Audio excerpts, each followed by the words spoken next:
सबसे बड़ा नुकसान दुश्मन से नहीं, अपनी ही अक्ल के गुरूर से होता है। ये कहानी है एक ऐसे शख्स की जो खुद को सबसे ज्यादा समझदार समझता था, और एक खामोश अक्लमंद बीवी ने एक गलत फैसले से पहले इसकी जिंदगी बदल दी। एक गांव में करीम नाम का एक आदमी रहता था। वो मेहनती था मगर एक बड़ी कमजोरी रखता था। वो खुद को बहुत अक्लमंद समझता था और किसी की बात सुनना अपनी तौहीन समझता था। अगर कोई उसे मशवरा देता तो वो फौरन कहता कि मुझे सब मालूम है। इसी आदत की वजह से वो कई बार नुकसान भी उठा चुका था, मगर फिर भी सबक नहीं सीखा। करीम की बीवी ज़ैनब बिल्कुल उसके बरक्स थी।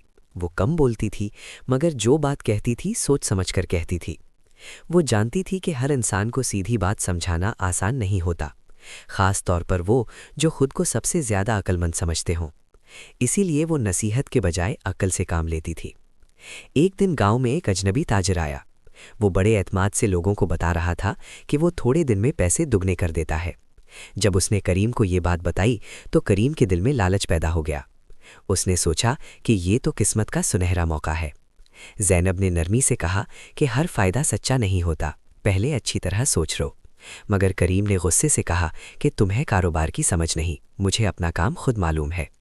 ज़ैनब खामोश हो गई, मगर उसने दिल में फ़ैसला कर लिया कि करीम को रोकना ज़रूरी है। अगली सुबह वो करीम के साथ बाजार गई। वहाँ उसने एक सादा सा बीज खरीदा और घर आकर करीम से कहा कि आज ये बीज ज़मीन में डाल दो, मैं चाहती हूँ कि कल ही इससे फल मिल जाए। करीम हंस पड़ा और कहा कि ये नामुमकिन है, हर चीज़ वक्त मांगती है। ज़ैनब ने उसी वक्त नरमी से कहा कि मैं भी यही बात तुम्हें समझाना चाहती हूँ। जो फ़ायदा बग़ैर वक्त और मेहनत के मिलने का वादा करे वो या तो झूठ होता है या नुकसान का बायस बनता है। ये बात सुनकर करीम खामोश हो गया।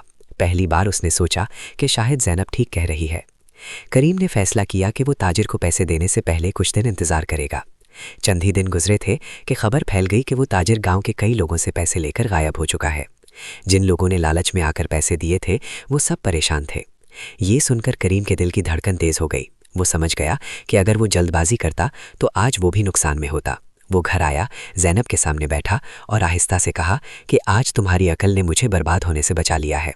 ज़ैनब ने मुस्कुराकर कहा कि अकल कभी शोर नहीं मचाती, वो बस वक्त पर सही बात कह देती है। करीम ने उस दिन के बाद ये अहद कर लिया कि वो किसी भी बड़े फैसले से पहले ज़रूर सोचेगा और मशवरा लेगा। इसी दिन से गांव में ये बात मशहूर हो गई कि समझदारी ज़ोर से नहीं सोच से पहचानी जाती है। और यूं सबने सीखा कि जो शख्स मशवरा सुन लेता है वही असल में अक्लमंद होता है।